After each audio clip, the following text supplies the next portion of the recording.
The art of pictorialism, how photography became fine art. Is photography truly an art form?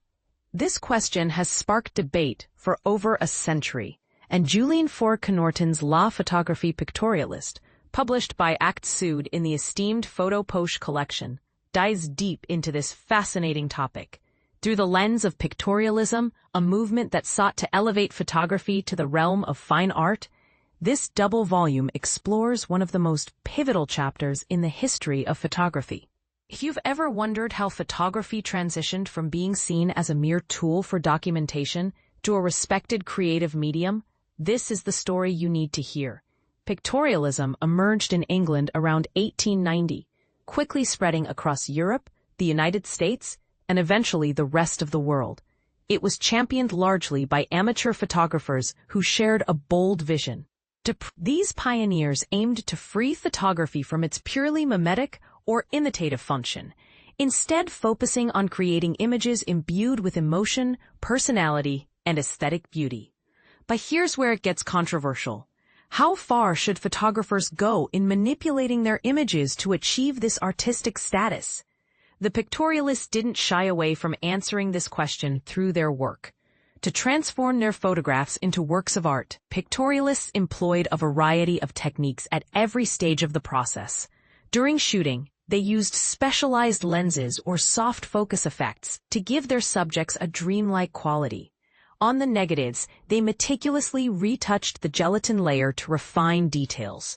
And during printing, they experimented with alternative processes like platinum, carbon, gum bichromate, and more, each offering unique ways to alter the final image. These methods allowed them to craft prints that were not just representations of reality, but interpretations of it, a hallmark of pictorialist philosophy.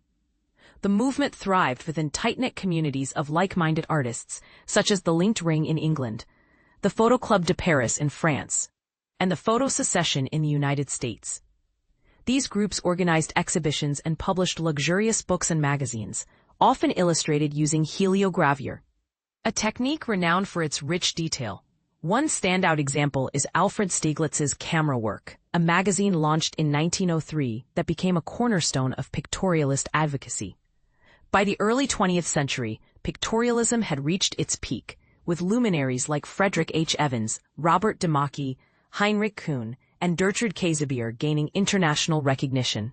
However, the movement faced challenges as a new wave of photographers began advocating for a return to photography's intrinsic qualities: sharpness, precision, and objectivity. By the end of World War I, pictorialism began to wane, making way for the new vision, a modernist approach that celebrated photography's inherent characteristics. Yet, the ideals of pictorialism persisted, inspiring a second generation of practitioners well into the interwar period. In fact, countries like Japan, Canada, and Australia embraced pictorialism long after its initial heyday, demonstrating its enduring influence.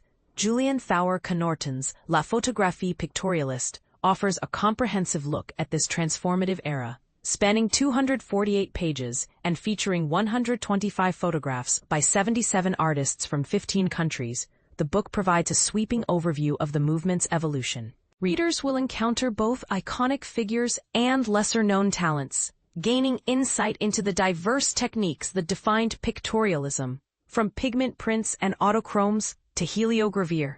Each photograph is accompanied by detailed information about the printing process used, ensuring that even beginners can appreciate the technical mastery behind these works. This isn't just a coffee table book. It's a treasure trove of knowledge, alongside an introductory essay that contextualizes pictorialism's historical significance. The volume includes biographical notes for each featured photographer, a glossary explaining various printing techniques, and a robust bibliography for further exploration.